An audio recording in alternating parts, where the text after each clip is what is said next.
Hello guys and welcome to my new video. So today we're going to be discussing patch 8.2. We're going to be discussing some big news that kind of have been revealed in the last couple of days, and I didn't have a look at it yet, but it could have some significant impact on how the essences are going to affect each spec gameplay, and that is to do with possible PvP traits. And that's right, so all of your specs will have PvP traits that you can choose, and those PvP traits have been kind of mentioned in one of the interviews to do with some of the developers, and I kind of said there's an opportunity for players to use some of these PvP talents in PvE situations. You might have PvEers looking at essences to wonder how to get that. So all of a sudden this actually has really significant impact if they will go with this. So as you know, every spec in the game has PvP talents, and some of those PvP talents are actually really goddamn fun, man. They change the class a lot, and they are thinking about incorporating those PvP talents into essences. Now, there is multiple or hundreds of reasons why this might be a bad idea. First of all, scaling, and Wowhead even mentions that. There are plenty of PvP talents that are just too overpowered. Like for example, Dark Archangel for Discipline Priest increases your damage and the damage of all allies within your autonomans by 15% for 8 seconds. That could be really overpowered. If we look at the Blood Decay, some of the PvP talents, you notice that there is a talent called Anti-Magic Shell or Anti-Magic Zone. Places an Anti-Magic Zone for 10 seconds that reduces spell damage taken by party or raid members by 60%. This by default makes this the strongest raid cooldown in the game. So how could this be incorporated properly? Is this a good idea overall? Should Blizzard just stop? Should maybe they made a mistake? Maybe this should never happen. So first of all, let's go back to the essences themselves. So because the PTR is, they kind of messed around with some of the vendors, I can't really test out the actual essences without raid testing being present. So I have to kind of go back to the written information, Wowhead. And the biggest issue with essences overall is that you see them here. You see DPS essences, you see healer essences, and then you see tank essences. They're not spec specific. They're very generic in a way that every healer might have. Let's say for example, maybe Life Binder's Invocation is going to be the best major essence, implants 40 seeds of NR divided over allies. And every single healer is going to be using that. Maybe the minor effect is going to be the best. Your heals have a high chance to implant Seed of NR in the target, which is basically the living seed of a Resto Druid that used to have this kind of passive. It kind of got removed in BfA. So there is a high chance that after tier crafting is done, after a lot of little fine tuning has been done by Blizzard, that hey, this might be the best essence. Every single healer is going to be using it and things like that. Now there is some ways of kind of mixing things up, because there's quite a few essences that can be used by everybody. Essences used by all roles, like Crucible of Flame, which kind of blasts your target with a ball of concentrated flame, fire damage to an enemy, or healing an ally. So you can use it as a damage ability or healing ability. I actually ended up using this Crucible of Flame when I was running Mechagon on PTR with my Resto Druid, and it was actually quite interesting to see how this damaging healing ability can be incorporated in Mythic Plus. And it's actually very cool, because as you know, as a healer in Mythic Plus, damage components can be very strong part of group success in a Mythic Plus dungeon. And then you go to these, another essence is really fun, and that is to do with Vision of Perfection. And this essence has been talked about so much by so many classes, because it is one of those essences that is really hard to balance. Because you'll notice that rank 3, your spells and abilities have a chance to activate a cooldown for 30% of its space duration. So what that means, is that basically you have a high chance as Resto Druid to activate Tranquility for a short period of time on a group, or you have quite a high chance to activate Avenging Wrath or Wings as a Holy Paladin. Now this is, like, as you know, not every cooldown that a class possess are equal. Sometimes certain cooldowns, like for example Glimmer of Light Holy Paladin, Avenging Wrath, or activation of Avenging Wrath could be extremely strong. And then you look at some of the priest ones, like Discipline Priest activating Rapture. To some extent that might not be the strongest one, or it could be quite strong as well. We have to see how Blizzard is going to implement this. Holy Priest will activate Divine Hymn, Resto Shamans will activate Healing Tide Totem. So this essence has been talked about a lot because it's really hard to balance. Like a lot of demon hunters were talking about how their metamorphosis, the uptime of metamorphosis is going to be insane. So again, needs to be balanced properly, but at the same time it's quite interesting to see this essence incorporated because it affects different specs. No other essence in the game really affects specs specifically. No other essence. And this is why I have to mention the whole PvP traits being incorporated into PvE environment, because those PvP traits are already there. And I'll go through some of the healing PvP talents and the ones that I find to be interesting. I'll go through that in a second. But I feel like this could be, without putting too much work from Blizzard perspective, they could add or enhance class gameplay a lot. Now, don't get me wrong, there is a ton of issues with this. The balancing would be insanely hard to do. Like I mentioned, there are a lot of PvP talents that are absurdly broken, but there's also a lot of PvP talents that could be fun for a class. So, for example, if we go through some of the Resto Shaman traits, and I found them to be very, very interesting. Resto Shaman PvP traits, if they were incorporated in PvE, could be so fun. For example, Tidebringer, every 8 seconds, the cast time of your next chain heal is reduced by 50%. So your chain heal is super fast, and jump distance increased by 100%. Now, without going too much into tier crafting, the jump distance for chain heal is around 15 yards. You can cast it from 40. So if that's increased by 100, like we're looking at kind of a crazy distance, and this could kind of bridge the gap in maybe Mythic Plus where people are spread out and you want to chain heal. Like this could be pretty strong. You can look at things like Sky Fury Totem, which is arguably going to be regarded as too overpowered for the time being because summons a fire totem with 5 health at the caster that increases the critical effect of damage and healing spells of all nearby allies by 20% for 15 seconds. So again, in a 20-man scenario, this is going to be too strong, or maybe it's going to be one of the reasons to bring a Resto Shaman in maybe 5-mans or raid situations. Again, this will probably have to be tuned. And another one, Spirit Link.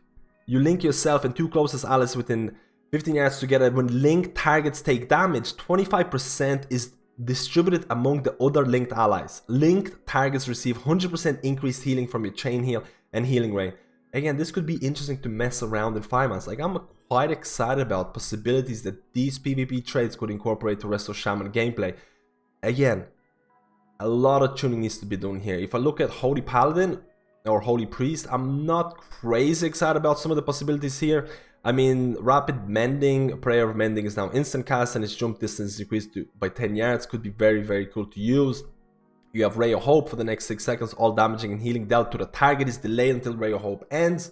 All healing that is delayed, Ray of Hope is increased by 50%. So again, it's kind of like affecting more of a single target healing or kind of smaller groups, or Miracle Walker. Holy Word Serenity now has 2 charges. Could be very good for single target healing, but at the same time, charge system in World of Warcraft is not as appealing as it might look. But overall, you can see maybe Holy Priest didn't get the, you know, the holy grail of PvP talents, but some of them are quite interesting and they might work pretty well in PvE. If you look at Mistweaver, and this is the one that I'm most excited about. So the fun fact is Way of the Crane. So this is very similar to what Holy Paladins received at the start of BfA. They used to have Avenging Crusader PvP talent. Holy Paladins at the start of BfA, that PvP talent got incorporated into PvE. And this Way of the Crane is basically a copy of that for Mistweavers. Increases your physical damage by 25%. You remove and become immune to all snares and root effects. And heal up to 3 nearest allies for 100% of the damage done. So this is a DPS cooldown for a Mistweaver that will also heal people. And I've been asking for something like this for a really, really long time as a Mistweaver, because I feel the damage that Mistweaver provides is not really on par compared to other healers, and this could be the, you know, this could be the answer for that, because I feel this is probably going to be one of the most fun talents. It might not be the most overpowered one, even at the given state right now, but I would definitely choose this and have some insane fun in 5-mans. There's a couple of other talents that can be interesting, like Surging Mist. You can also look at things like, you know, increase the healing of Vivify by 20%, and Vivify refreshes the duration of Essence Font on target it heals. Like, there are some really interesting PvP talents that could really work in PvE. They just need some balancing. If you look at Resto Druid, again, Resto Druid has quite a few ones. Overgrowth, instantly applies Light Bloom, Rejuvenation, Wild Growth, and Regrowth Heal overtime effect on the target. So basically, if a tank needs tons of healing and all of your healing as Resto Druid is coming from hot applications, so this applies all the hots on the tank. Focus Growth is kind of, again, similar to what or at least it helps with tank healing. But we also can look at things like early springs. Wild growth is now instant cast, and when you heal 6 allies with wild growth, you gain full bloom. And full bloom is basically your next wild growth applies light bloom to all targets. Might be a bit too crazy, but you have to look at talents like this, Market the Wild. And I kind of want to cover this a little bit more, but through PvP talents you can get these buffs that are already available to certain classes. You have intellect for mages, and Blizzard for some reason didn't want to give Market the Wild for druids, but maybe they will apply it, or maybe they will be able to do it through the system. Because if I go back to a previous statement made by Blizzard in terms of Mythic plus balance, or the changes that are happening, this was one of the previous statements. Blizzard is aware of the problem of having only DH giving magic damage and monks giving physical damage buff. And that's the one that where you hit targets and you apply it. They want to fix it by giving other classes other interesting buffs, but not the same for multiple classes. I have to mention the Feral Druid buff as well. Feral Druids in PvP have a leader of the pack, while in cat form you increase the melee and range critical chance of raid members within 40 yards by 5%.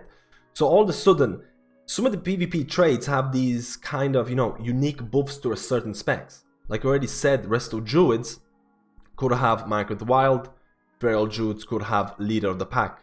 We can look at Holy Paladin. Again, Holy Paladin I'm not crazy excited for. Again, Light's Grace increases the healing done by your Holy Light by 50%, and your Holy Light reduces the damage on the target received by 5% for 8 seconds, stacking up to a certain amount. Again, Holy Light is not used that much in basically PvE content, considering that a lot of Holy Paladins are going with Glimmer of Light in PvE. A lot of these PvP traits might not be as overpowered as the other ones.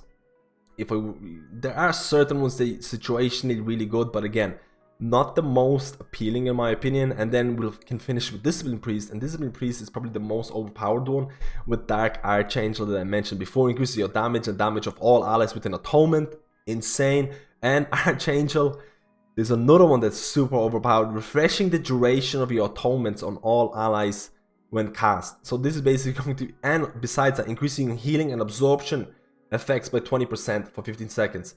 Again, this is like an incredible version of Evangelism. Evangelism is like nothing compared to what Archangel is.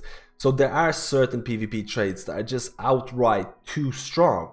But there's a lot of PvP traits that I feel would really kind of change how the specs play. So when Blizzard mentioned this, I can see the big downside of trying to really balance this. Some of these PvP traits are really interesting, and they could give a class more unique buffs, or basically class identity. I would really love to hear your opinion on this, because I feel that the Essence system at this moment could use some variety. And I feel that the biggest complaint that people had was, hey Blizzard, why don't we have spec specific stuff? Keep in mind, I am fully aware that half of the PvP traits are just insanely powerful. Like they should never make it to live. But what about PvP traits that get nerfed in PvE content? But you're still able to get these PvP traits in PvE content. You're still able to equip them through Essence system. Again, another big worry for me is that if the only way to get these traits is to do PvP content, this is not a good game design for me, because as a PvE player, I mainly play PvE.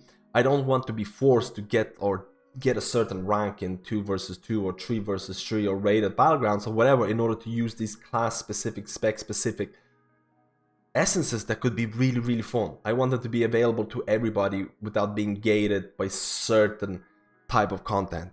But that's my opinion, and I would love to hear your opinion on this. I'm actually quite excited about the prospect of this happening, because I feel this is an easy way for Blizzard to incorporate new traits or new essences that would be interesting and spec specific without having to reinvent or add 20 more or whatever essences. I feel the system is already there, you just need to balance them correctly. Let me know guys, I would love to hear your opinion on this. I'm looking forward to reading your comments. If you appreciate this kind of content, please do subscribe and help out the channel. Thank you guys, and I'll see you in my next video.